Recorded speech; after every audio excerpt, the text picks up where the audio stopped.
Story number 3 in the Adventures of Sherlock Holmes by Sir Arthur Conan Doyle. Story number 3. A Case of Identity. "My dear fellow," said Sherlock Holmes, as we sat on either side of the fire in his lodgings at Baker Street, "life is infinitely stranger than anything which the mind of man could invent. We would not dare to conceive the things which are really mere commonplaces of existence. If we could fly out of that window hand in hand, hover over this great city, gently remove the roofs, and peep in at the queer things which are going on, the strange coincidences, the plannings, the cross-purposes, the wonderful chains of events, working through generations and leading to the most outre results, it would make all fiction, with its conventionalities and foreseen conclusions, most stale and unprofitable." "And yet I am not convinced of it," I answered. "The cases which come to light in the papers are, as a rule, bald enough and vulgar enough. We have in our police reports realism pushed to its extreme limits, and yet the result is, it must be confessed, neither fascinating nor artistic. A certain selection and discretion must be used in producing a realistic effect," remarked Holmes. "This is wanting in the police report, where more stress is laid, perhaps, upon the platitudes of the magistrate than upon the details which, to an observer, contain the vital essence of the whole matter. Depend upon it, there is nothing so unnatural as the commonplace." I smiled and shook my head. "I can quite understand your thinking so," I said. "Of course, in your position of unofficial adviser and helper to everybody who is absolutely puzzled throughout 3 continents, you are brought in contact with all that is strange and bizarre.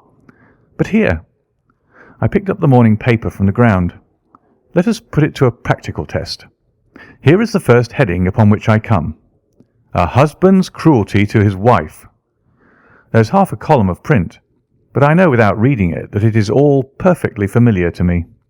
There is, of course, the other woman, the drink, the push, the blow, the bruise, the sympathetic sister or landlady. The crudest of writers could invent nothing more crude."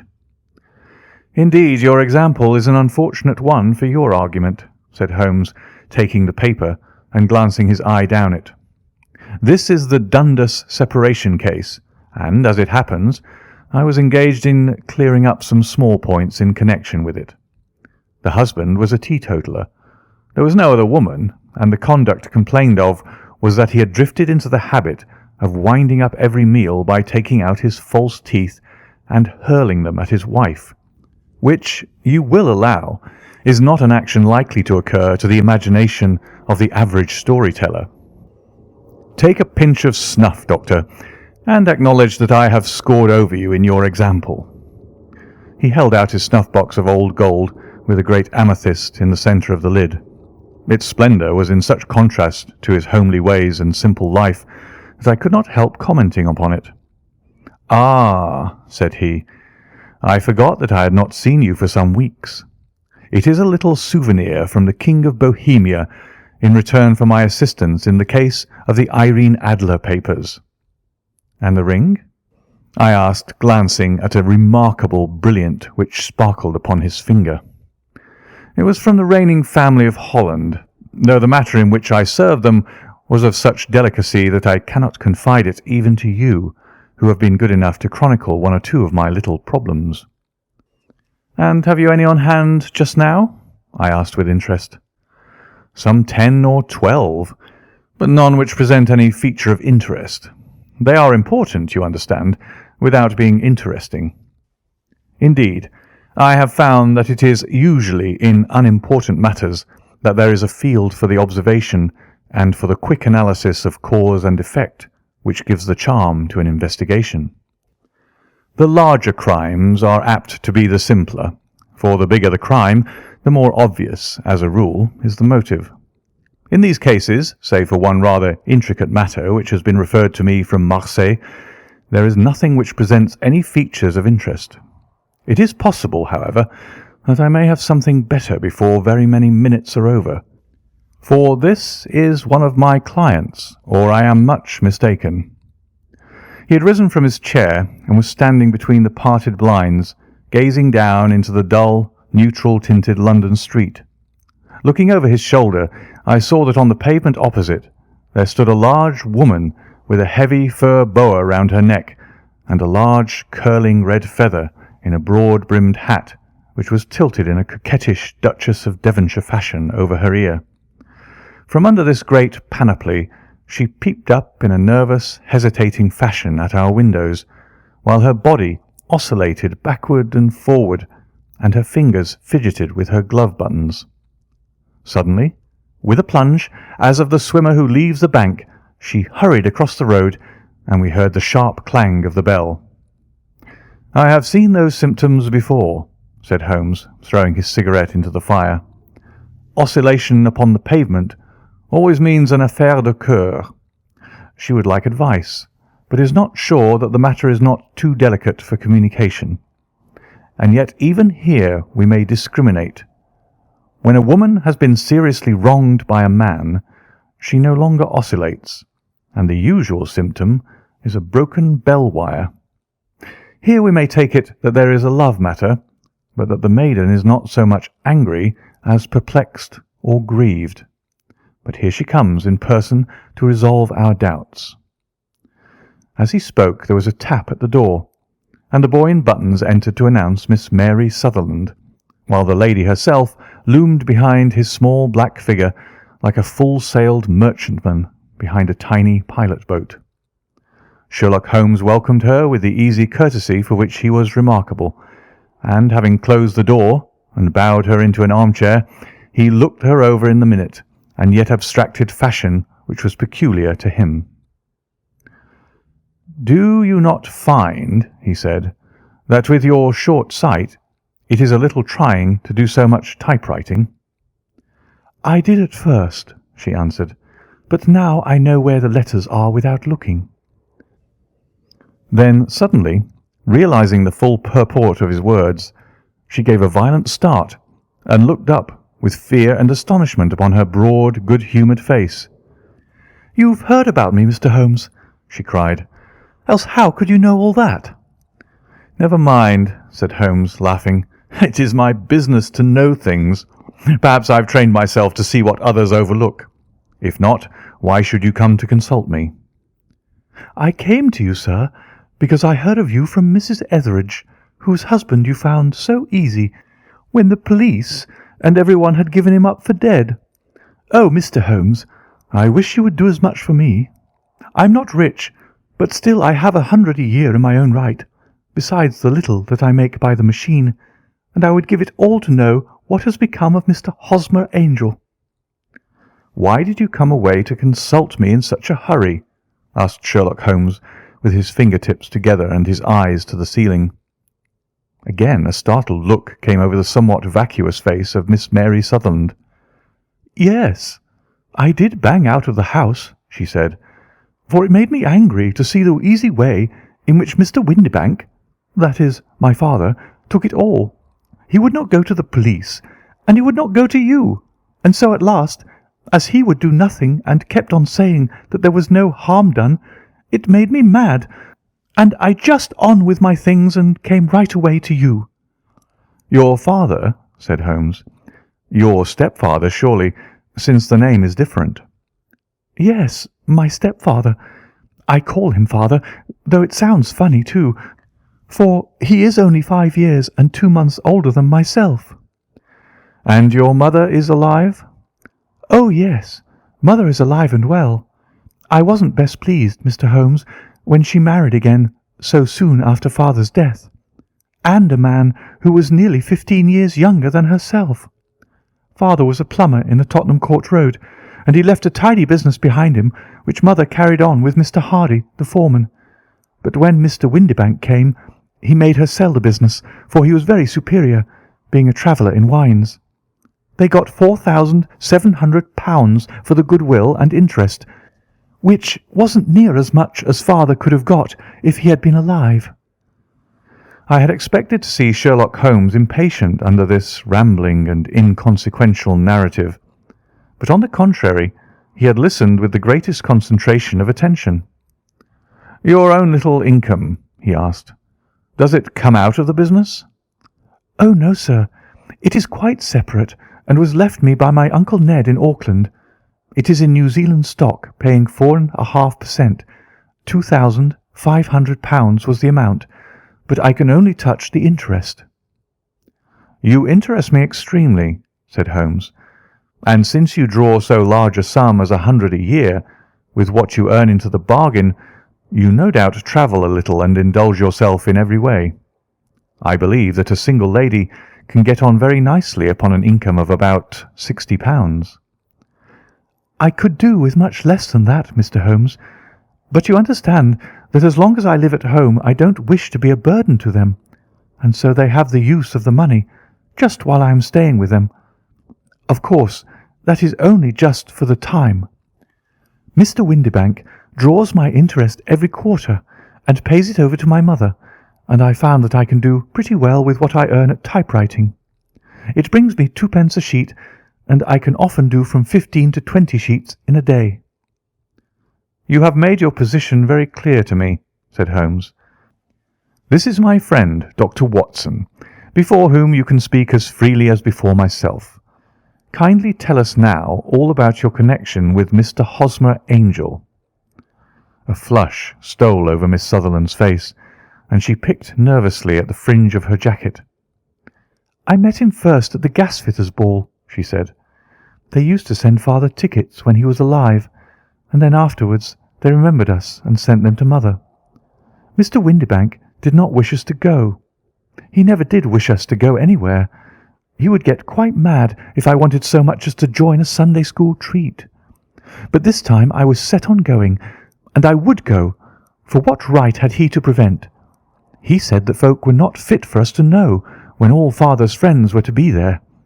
And he said that I had nothing fit to wear, when I had my purple plush that I had never so much as taken out of the drawer. At last, when nothing else would do, he went off to France upon the business of the firm. But we went, mother and I, with Mr. Hardy, who used to be our foreman, and it was there I met Mr. Hosmer Angel." "I suppose," said Holmes, "that when Mr. Windibank came back from France, he was very annoyed at your having gone to the ball." "Oh, well, he was very good about it. He laughed, I remember, and shrugged his shoulders, and said there was no use denying anything to a woman, for she would have her way." "I see. Then at the gasfitters' ball you met, as I understand, a gentleman called Mr. Hosmer Angel." "Yes, sir. I met him that night, and he called next day to ask if we had got home all safe, and after that we met him. That is to say, Mr. Holmes, I met him twice for walks. But after that father came back again, and Mr. Hosmer Angel could not come to the house any more." "No?" "Well, you know father didn't like anything of the sort. He wouldn't have any visitors if he could help it, and he used to say that a woman should be happy in her own family circle. But then, as I used to say to mother, a woman wants her own circle to begin with, and I had not got mine yet." "But how about Mr. Hosmer Angel? Did he make no attempt to see you?" "Well, father was going off to France again in a week, and Hosmer wrote and said that it would be safer and better not to see each other until he had gone. We could write in the meantime, and he used to write every day. I took the letters in the morning, so there was no need for father to know." "Were you engaged to the gentleman at this time?" "Oh, yes, Mr. Holmes. We were engaged after the first walk that we took. Hosmer, Mr. Angel, was a cashier in an office in Leadenhall Street, and—" "What office?" "That's the worst of it, Mr. Holmes. I don't know." "Where did he live, then?" "He slept on the premises." "And you don't know his address?" "No, except that it was Leadenhall Street." "Where did you address your letters, then?" "To the Leadenhall Street post office, to be left till called for. He said that if they were sent to the office, he would be chaffed by all the other clerks about having letters from a lady. So I offered to typewrite them, like he did his, but he wouldn't have that, for he said that when I wrote them they seemed to come from me, but when they were typewritten he always felt that the machine had come between us. That will just show you how fond he was of me, Mr. Holmes, and the little things that he would think of." "It was most suggestive," said Holmes. "It has long been an axiom of mine that the little things are infinitely the most important. Can you remember any other little things about Mr. Hosmer, Angel?" "He was a very shy man, Mr. Holmes. He would rather walk with me in the evening than in the daylight, for he said that he hated to be conspicuous. Very retiring and gentlemanly he was. Even his voice was gentle. He'd had the quinsy and swollen glands when he was young, he told me, and it had left him with a weak throat and a hesitating, whispering fashion of speech. He was always well dressed, very neat and plain, but his eyes were weak, just as mine are, and he wore tinted glasses against the glare." "Well, and what happened when Mr. Windibank, your stepfather, returned to France?" "Mr. Hosmer, Angel, came to the house again and proposed that we should marry before father came back. He was in dreadful earnest, and made me swear with my hands on the testament that whatever happened, I would always be true to him. Mother said he was quite right to make me swear, and that it was a sign of his passion. Mother was all in his favour from the first, and was even fonder of him than I was. Then, when they talked of marrying within the week, I began to ask about father, but they both said, never mind about father, but just to tell him afterwards, and Mother said she would make it all right with him. I didn't quite like that, Mr. Holmes. It seemed funny that I should ask his leave, as he was only a few years older than me. But I didn't want to do anything on the sly, so I wrote to father at Bordeaux, where the company has its French offices. But the letter came back to me on the very morning of the wedding." "It missed him, then?" "Yes, sir, for he had started to England just before it arrived." "Ha! That was unfortunate. Your wedding was arranged, then, for the Friday.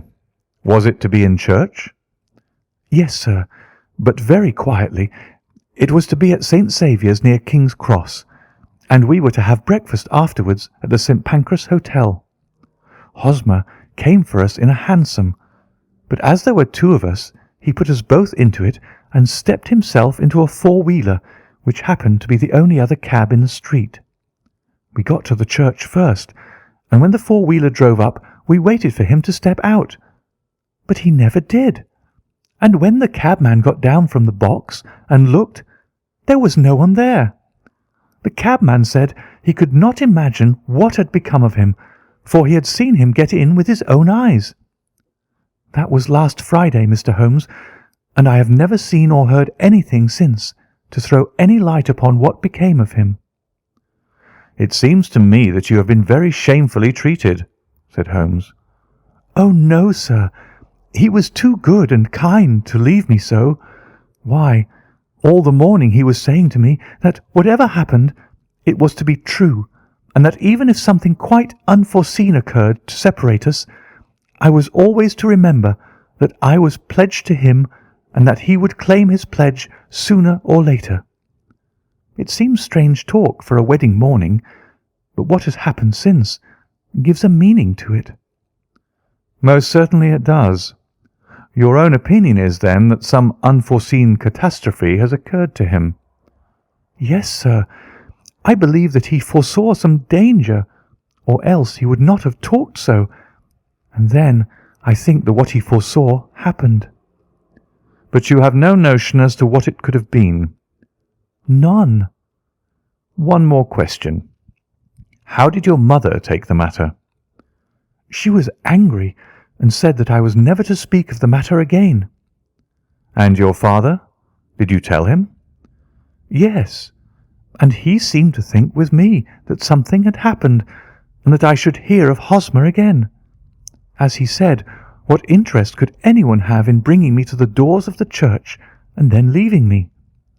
Now, if he had borrowed my money, or if he had married me and got my money settled on him, there might be some reason. But Hosmer was very independent about money, and never would look at a shilling of mine. And yet, what could have happened? And why could he not write? Oh, it drives me half mad to think of it, and I can't sleep a wink at night." She pulled a little handkerchief out of her muff and began to sob heavily into it. "I shall glance into the case for you," said Holmes, rising, "and I have no doubt that we shall reach some definite result. Let the weight of the matter rest upon me now, and do not let your mind dwell upon it further. Above all, try to let Mr. Hosmer Angel vanish from your memory, as he has done from your life." "Then you don't think I'll see him again?" "I fear not." "Then what has happened to him?" "You will leave that question in my hands. I should like an accurate description of him, and any letters of his which you can spare." "I advertised for him in last Saturday's Chronicle," said she. "Here is the slip, and here are 4 letters from him." "Thank you. And your address?" "Number 31, Lion Place, Camberwell." "Mr. Angel's address you never had, I understand. Where is your father's place of business?" "He travels for Westhouse and Marbank, the great claret importers of Fenchurch Street." "Thank you. You have made your statement very clearly. You will leave the papers here, and remember the advice which I have given you.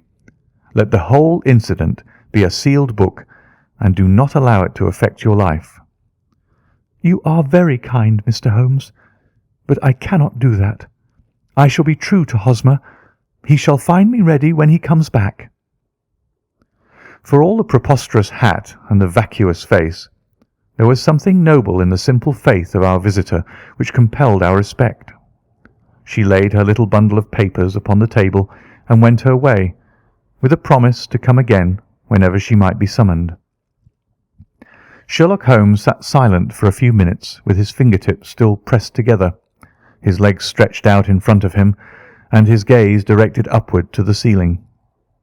Then he took down from the rack the old and oily clay pipe which was to him as a counsellor, and, having lit it, he leaned back in his chair, with the thick blue cloud wreaths spinning up from him, and a look of infinite languor in his face. "Quite an interesting study, that maiden," he observed. "I found her more interesting than her little problem, which, by the way, is rather a trite one. You will find parallel cases if you consult my index. In Andover in 77, and there was something of the sort at The Hague last year. Old as is the idea, however, there were 1 or 2 details which were new to me, but the maiden herself was most instructive." "You appeared to read a good deal upon her which was quite invisible to me," I remarked. "Not invisible, but unnoticed, Watson. You did not know where to look, and so you missed all that was important. I can never bring you to realize the importance of sleeves, the suggestiveness of thumbnails, or the great issues that may hang from a bootlace. Now, what did you gather from that woman's appearance? Describe it." "Well, she had a slate-coloured broad-brimmed straw hat, with a feather of brickish red. Her jacket was black, with black beads sewn upon it, and a fringe of little black jet ornaments. Her dress was brown, rather darker than coffee colour, with a little purple plush at the neck and sleeves. Her gloves were greyish, and were worn through at the right forefinger. Her boots I didn't observe. She had small round hanging gold earrings and a general air of being fairly well-to-do in a vulgar, comfortable, easy-going way." Sherlock Holmes clapped his hands softly together and chuckled.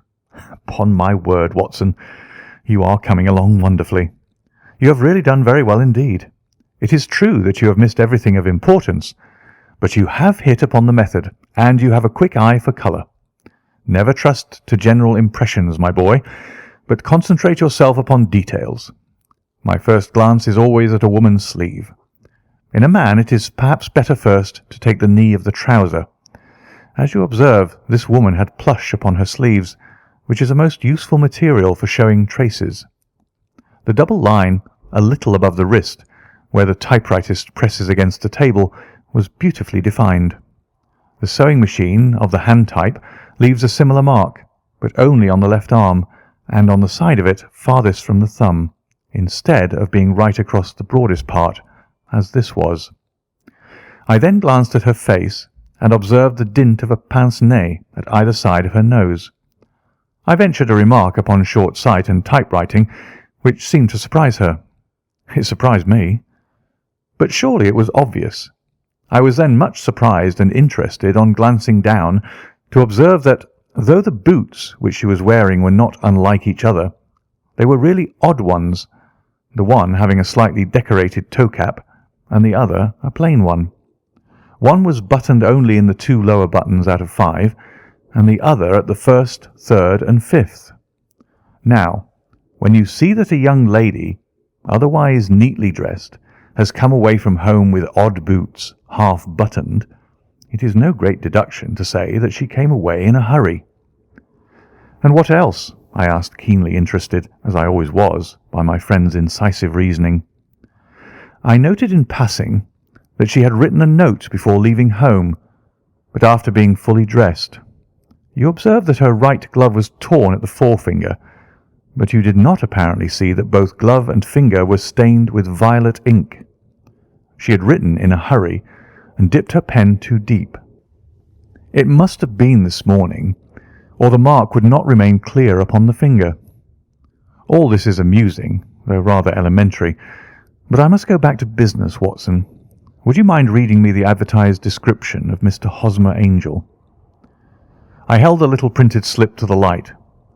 "Missing," it said, "on the morning of the 14th, a gentleman named Hosmer Angel, about 5'7" in height, strongly built, sallow complexion, black hair, a little bald in the centre, bushy, black side whiskers and moustache, tinted glasses, slight infirmity of speech, was dressed when last seen in black frock coat faced with silk, black waistcoat, gold Albert chain and grey Harris tweed trousers, with brown gaiters over elastic-sided boots.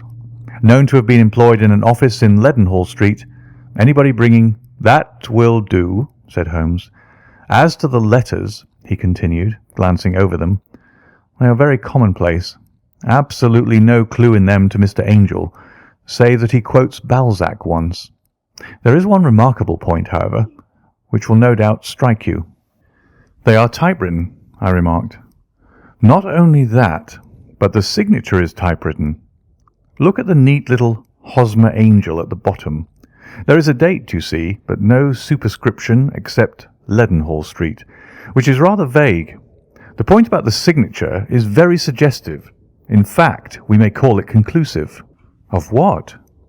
"My dear fellow, is it possible you do not see how strongly it bears upon the case?" "I cannot say that I do, unless it were that he wished to be able to deny his signature if an action for breach of promise were instituted." "No, that was not the point. However, I shall write 2 letters, which should settle the matter. One is to a firm in the city, the other is to the young lady's stepfather, Mr. Windibank, asking him whether he could meet us here at 6 o'clock tomorrow evening. It is just as well that we should do business with the male relatives. And now, Doctor, we can do nothing until the answers to those letters come, so we may put our little problem upon the shelf for the interim." I had had so many reasons to believe in my friend's subtle powers of reasoning and extraordinary energy in action that I felt that he must have some solid grounds for the assured and easy demeanour with which he treated the singular mystery which he had been called upon to fathom. Once only had I known him to fail, in the case of the King of Bohemia and of the Irene Adler photograph. But when I looked back to the weird business of the Sign of the Four, and the extraordinary circumstances connected with the study in scarlet, I felt that it would be a strange tangle indeed which he could not unravel. I left him then, still puffing at his black clay pipe, with the conviction that when I came again on the next evening, I would find that he held in his hands all the clues which would lead up to the identity of the disappearing bridegroom of Miss Mary Sutherland. A professional case of great gravity was engaging my own attention at the time, and the whole of the next day I was busy at the bedside of the sufferer. It was not until close upon 6 o'clock that I found myself free and was able to spring into a hansom and drive to Baker Street, half afraid that I might be too late to assist at the denouement of the little mystery. I found Sherlock Holmes alone, however, half asleep, with his long, thin form curled up in the recesses of his armchair. A formidable array of bottles and test tubes, with the pungent, cleanly smell of hydrochloric acid, told me that he had spent his day in the chemical work which was so dear to him. Well, have you solved it? I asked as I entered. Yes, it was the bisulfate of baryta. No, the mystery, I cried. Oh, that! I thought of the salt that I had been working upon. There was never any mystery in the matter, though, as I said yesterday, some of the details are of interest. The only drawback is that there is no law, I fear, that can touch the scoundrel. Who was he, then, and what was his object in deserting Miss Sutherland? The question was hardly out of my mouth, and Holmes had not yet opened his lips to reply, when we heard a heavy footfall in the passage and a tap at the door. "This is the girl's stepfather, Mr. James Windibank," said Holmes. "He has written to me to say that he would be here at 6. Come in." The man who entered was a sturdy, middle-sized fellow, some 30 years of age, clean-shaven and sallow-skinned, with a bland, insinuating manner and a pair of wonderfully sharp and penetrating grey eyes. He shot a questioning glance at each of us, placed his shiny top hat upon the sideboard, and with a slight bow sidled down into the nearest chair. "Good evening, Mr. James Windibank," said Holmes. "I think that this typewritten letter is from you, in which you made an appointment with me for 6 o'clock." "Yes, sir. I'm afraid that I'm a little late, but I'm not quite my own master, you know. I am sorry that Miss Sutherland has troubled you about this little matter, for I think it is far better not to wash linen of the sort in public. It was quite against my wishes that she came, but she is a very excitable, impulsive girl, as you may have noticed, and she is not easily controlled when she's made up her mind on a point. Of course, I did not mind you so much, as you are not connected with the official police, but it is not pleasant to have a family misfortune like this noised abroad. Besides, it is a useless expense, for how could you possibly find this Hosmer Angel?"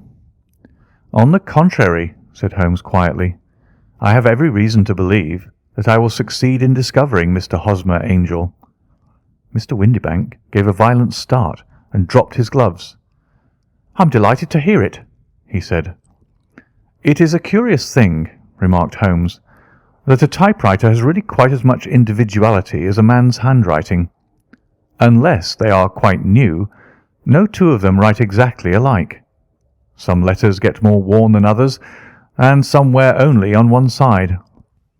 Now, you remark in this note of yours, Mr. Windibank, that in every case there is some little slurring over of the E and a slight defect in the tail of the R. There are 14 other characteristics, but those are the more obvious. We do all our correspondence with this machine at the office, and no doubt it is a little worn," our visitor answered, glancing keenly at Holmes with his bright little eyes.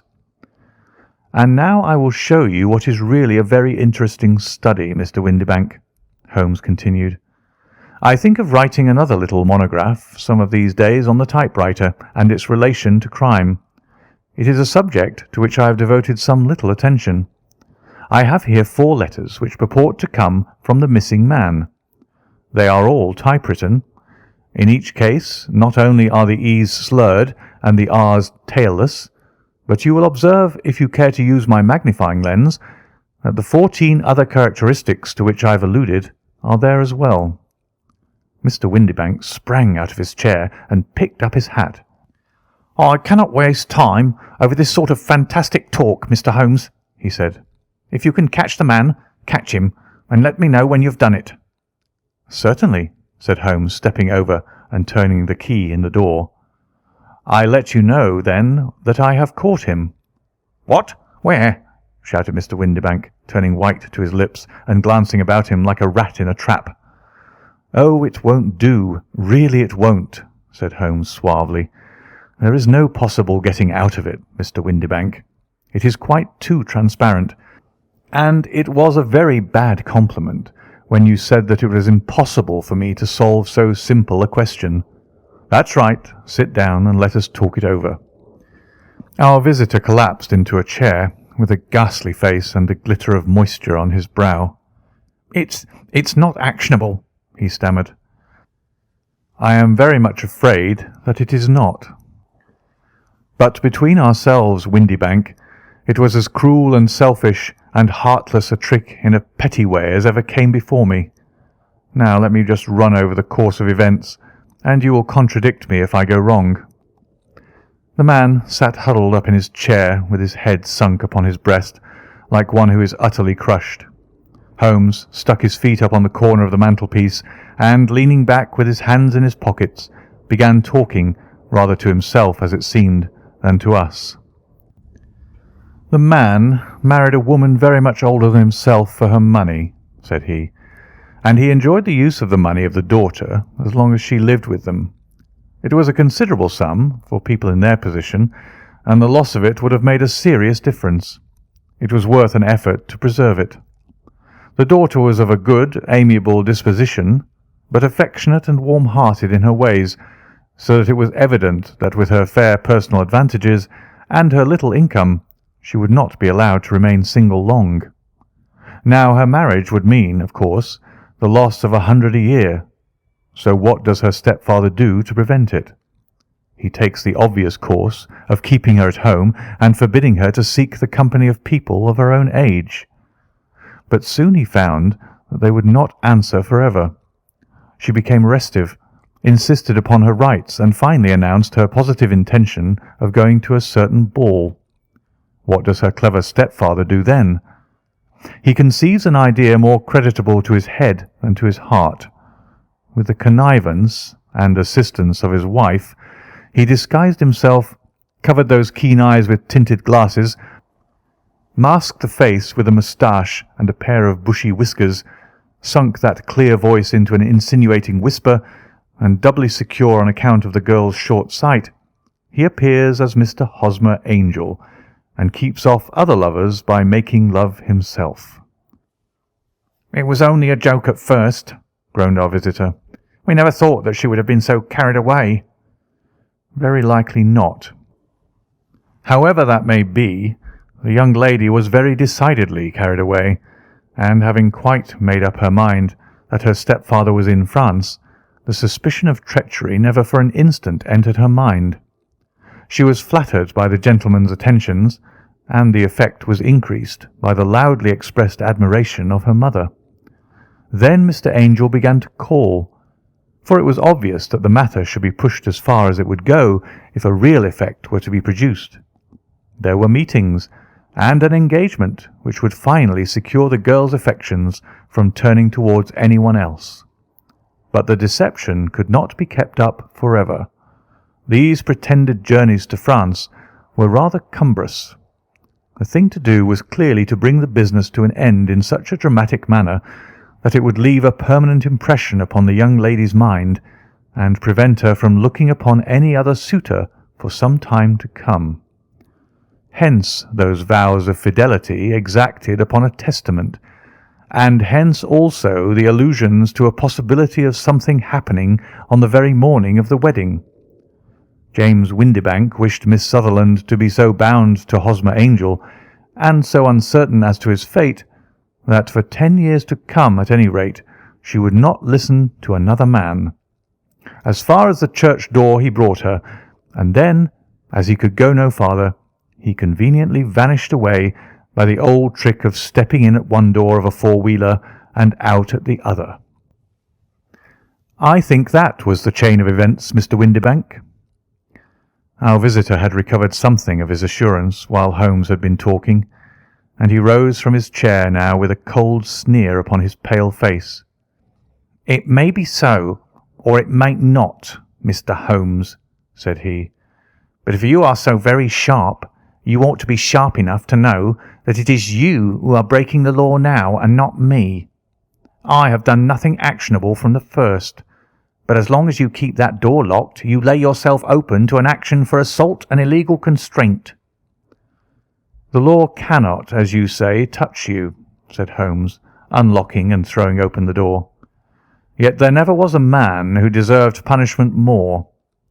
If the young lady has a brother or a friend, he ought to lay a whip across your shoulders, by Jove," he continued, flushing up at the sight of the bitter sneer upon the man's face. "It is not part of my duties to my client, but here's a hunting crop handy, and I think I shall just treat myself to—" He took 2 swift steps to the whip, but before he could grasp it there was a wild clatter of steps upon the stairs, The heavy hall door banged, and from the window we could see Mr. James Windibank running at the top of his speed down the road. "There's a cold-blooded scoundrel," said Holmes, laughing as he threw himself down into his chair once more. "That fellow will rise from crime to crime until he does something very bad and ends on a gallows. The case has, in some respects, been not entirely devoid of interest." "I cannot now entirely see all the steps of your reasoning," I remarked. "Well, of course, it was obvious from the first that this Mr. Hosmer Angel must have some strong object for his curious conduct, and it was equally clear that the only man who really profited by the incident, as far as we could see, was the stepfather. Then the fact that the two men were never together, but that the one always appeared when the other was away, was suggestive. So were the tinted spectacles and the curious voice, which both hinted at a disguise, as did the bushy whiskers. My suspicions were all confirmed by his peculiar action in typewriting his signature, which of course inferred that his handwriting was so familiar to her that she would recognize even the smallest sample of it. You see, all these isolated facts, together with many minor ones, all pointed in the same direction. And how did you verify them? Having once spotted my man, it was easy to get corroboration. I knew the firm for which this man worked. Having taken the printed description, I eliminated everything from it which could be the result of a disguise, the whiskers, the glasses, the voice, and I sent it to the firm with a request that they would inform me whether it answered to the description of any of their travellers. I had already noticed the peculiarities of the typewriter, and I wrote to the man himself at his business address, asking him if he would come here. As I expected, his reply was typewritten and revealed the same trivial but characteristic defects. The same post brought me a letter from Westhouse and Marbank of Fenchurch Street to say that the description tallied in every respect with that of their employee, James Windibank. "And Miss Sutherland?" "If I tell her, she will not believe me. You may remember the old Persian saying, 'There is danger for him who taketh the tiger cub, and danger also for whoso snatches a delusion from a woman.' There is as much sense in Hafiz as in Horace, and as much knowledge of the world." End of A Case of Identity.